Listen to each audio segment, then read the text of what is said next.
What's up, fight fans? This is Kurtaville with Counterpunch Boxing News, and I have some new news concerning Terence Bud Crawford. Terence Bud Crawford, as I promised you guys, I would give you a reason and a follow-up video on why Terence Bud Crawford is ignored at welterweight, okay?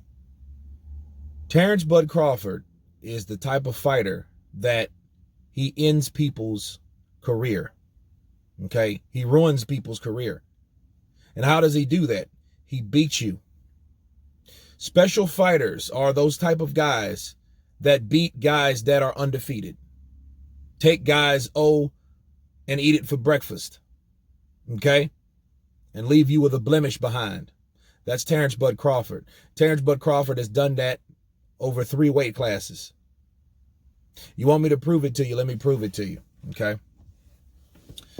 I've already looked at, if you look at Terence Crawford's career from 135 to 147, you'll see a trend of type fighters. Now, let me read some names to you. Julius Gamboa, Ricky Burns,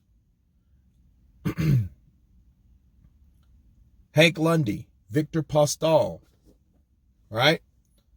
Felix Diaz, Julius Indongo, Jeff Horn, Jose Benavidez Jr., right? Mean Machine Kavalauskas. What do all these guys have in common? They're all beaten by Terence Crawford, okay? And these guys from Julius Gamboa, let's look at him for a minute. That's where it started for Terence Bud Crawford. Nobody really knew who he was. I didn't know who he was 7 years ago. When 7 years ago, everyone knew who Julius Gamboa was. The same guy that was signed to 50 Cent. Remember that? The little Mike Tyson.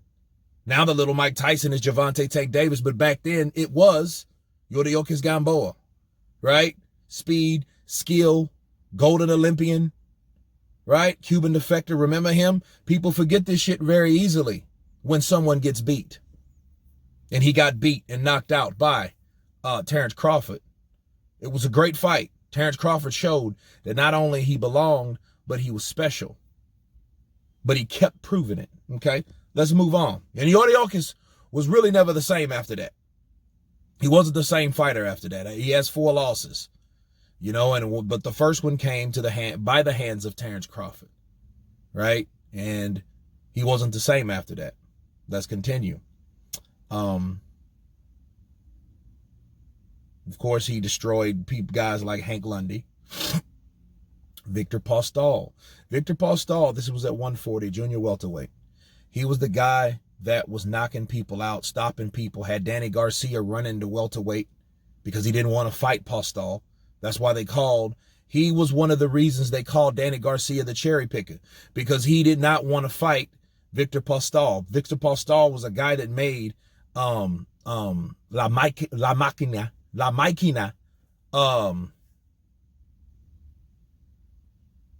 Matisse, right? Made Lucas Matisse quit. Made him quit. First one to make him quit, right? Yeah, I know Danny Garcia fought him, but he didn't fight the guy that beat him. And his name was Victor Postol, undefeated fighter, right? Victor Postol was like, where was he then? He was 28-0. Okay? He was 28-0. That was the first pay-per-view that Terence Bud Crawford had. He had Freddie Roach in his corner. He had rising momentum. But yet you had Terence Crawford. Terence Crawford outboxed this guy, a tall, rangy guy like that. He came in, immobilized him, right? And took him to school. He was not the same fighter after that. That had to go, okay? Now, let's move on. The next person that came around was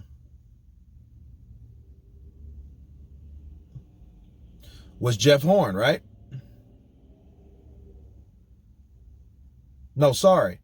Was Julius Indongo. Julius Indongo was undefeated. And he was the unified junior welterweight champion. He went up against Terence Crawford and lost, got knocked out by a body shot. You guys forget that. Julius Indongo was never the same after that. He was never the same after that loss he took from the hands of Terence Bud Crawford. He was 22-0, okay?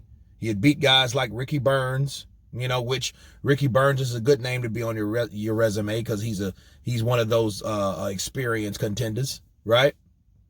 And he was on his way to take on Terence Bud Crawford. Terence Bud Crawford stopped that man. He was never the same. Again, he was never the same after that. So after Julius Indongo, he goes to 147. And this is when it gets interesting, okay? Not to mention Felix Diaz, a golden Olympian, once beaten Felix Diaz. The only person that beat Felix Diaz was, Lamont Peterson. Okay, Lamont Peterson was a good fighter at that time, you know, at the time, okay? But Felix Diaz was supposed to be that for Terence Crawford. He dismantled the kid, made him look foolish. A golden Olympian from the Dominican made him look foolish again, okay? John Molina Jr., okay, whatnot, you know, he was novice, but Jeff Horn gave Manny Pacquiao, bullied him, wrestled him all around the ring in Australia, and Manny Pacquiao hurt him in the 10th round, couldn't get him out of there, right? Something about the size and the awkwardness of Jeff Horn. 19-0 undefeated guy, Aussie, right? Beats decisions Manny Pacquiao. Wasn't the first person that did it, right? That people didn't think he could do it. But guess what? Next fight, 19-0. Goes up and faces Terence Bud Crawford. And what happens? He gets stopped in 9, and he's not the same fighter. In fact, Jeff Horn went up there and got destroyed when he moved up in weight. He was never the same fighter. Okay? He was never the same fighter after that. You know, he's been beaten by Michael Zarafa and Tim Tszyu, you know, Costa's boy. Okay? So, no, he is not the same fighter. But he was the undefeated fighter coming off of a momentum, right? So, Terence got him out of there, took his strap. WBO is in the house, all right? Let's move on. Jose Benavidez, a guy that's been chasing Terence Crawford for the longest. Big, tall guy. A lot of people said he was one-legged, this, that, and the other. But what was the important factor? The man was once again undefeated, right? He gets knocked out in the 12th in a tough fight, okay, because he was a tough opponent. Despite him supposedly having, quote-unquote, one leg, he was able to test Terence Crawford, and we saw what Terence Crawford was about. We saw that he had a chin. We saw that he was tough. He was no bitch. It was no backing up from Terence Crawford. He took his time, right? But he finally got the job done with a fantastic, spectacular right uppercut. Knocked that man out. Got him out of there. Okay, let's move on. Mean Machine.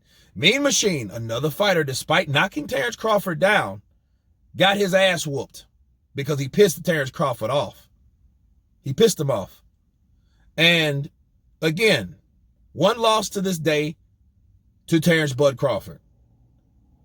But it just shows you. Of course, Kell Brook, a healed Kell Brook, a more determined Kell Brook, he stops him in round 4. Going over what we know about Terence Crawford, the reason why a lot of these guys stay away from him, including Errol Spence, they stay away from this guy because they know he is one of those guys that will ruin your career. And if you get in there with Terence Crawford, he's the type of guy that will do him far more than that wreck ever could. Because this time, that ass whooping will be publicized, right? In front of everybody. It's one thing to get whooped in private, but it's another thing to get whooped in front of a crowd. And due to the fact that Errol Spence knows that he can't do certain things and he only looks average when fighting top opposition, what do you think he's going to do with Terence Crawford? He gets knocked out, then what? That'll be a fight that he shouldn't have took. Errol Spence knows not to take that fight with Terence Crawford because of everything that I mentioned. This guy is able to come to 135 and beat everybody there. Just because at 135 it's hot now don't mean it was just on fire, 7 years ago. What was fire about it was Julius Gamboa, right? You couldn't talk about like guys like Lomachenko because they weren't there. He was at 126 at that time. Or just starting his career even, really, right? So you didn't have that. Terence Crawford was the man on the hill. He wanted to be the baddest man on the hill, and he whooped everybody. And when he whooped everybody, he went to another hill, and he whooped everybody there. And the only reason people don't talk about those guys that he beats because nobody remembers them after that. That's the problem. Errol Spence wants to be remembered. He doesn't want to be that forgotten guy that once upon a time had a wreck and fought a couple guys, then stepped up and got beat by Terence Crawford. Why do you think that fight isn't happening? Because the odds are against him to win, and he knows it. And he doesn't feel comfortable and confident that he can beat that guy like that. And then on top of that, a fight like, if you're getting in fights like that with Danny Garcia, you're not able to stop him, so you really didn't do anything spectacular. Errol Spence should have impressed me to the fact he should have stopped Danny Garcia. That should have been something that he should have done if he was worth the hype that people talk of. He's a good fighter, but he's not a great fighter. A great fighter would have found a way. How do I get Danny Garcia out of here? How do I get this guy out of here, really? Nobody's been able to stop this guy. I got to go above and beyond. That's what special fighters do. Terence Crawford would have stopped Danny Garcia somehow, some way. Tough kid from Philly, fights with stick stones in the streets of Philly and all that, in alleyways. But he would have got knocked out fighting Terence Crawford. That's another reason he didn't want to fight him either. Okay, so Terence Crawford ruins people's career. Okay, he's the career spoiler. He's that dude that you don't want to fight. No, the money is not behind him. He's not like a Floyd Mayweather. Money TMT. He's not hated like that. He's not hated enough to have that type of attention. But he's a guy that has the special ability to ruin your career due to the fact that he's not that famous. And Errol Spence knows, as long as I get drunk here and there, talk a lot of shit, I'm going to appeal to a certain demographic. And there's a lot of people that love that idea, that love that brash, shit-talking attitude that he's grown to have. The drinks, the alcohol and all that. They like that. The big ass gold chains and shit. They love that kind of stuff. You know what I mean? That's the people that they appeal to. The more urban style. Terence Bud Crawford, he's not a Carlton Banks, right? But he's not one of those guys that are brash and that'll, talk a lot of shit. But at the end of the day, he's no punk. And they know if they want to really fight that guy, they would fight that guy. And Errol Spence does not want to fight that guy for the reasons, again, that I explained to you. So that's a summary of Terence Bud Crawford and how he ruins people's careers and why other fights have not occurred because of this fact. Tell me what you think. Please subscribe. And you guys been Counterpunch. Peace.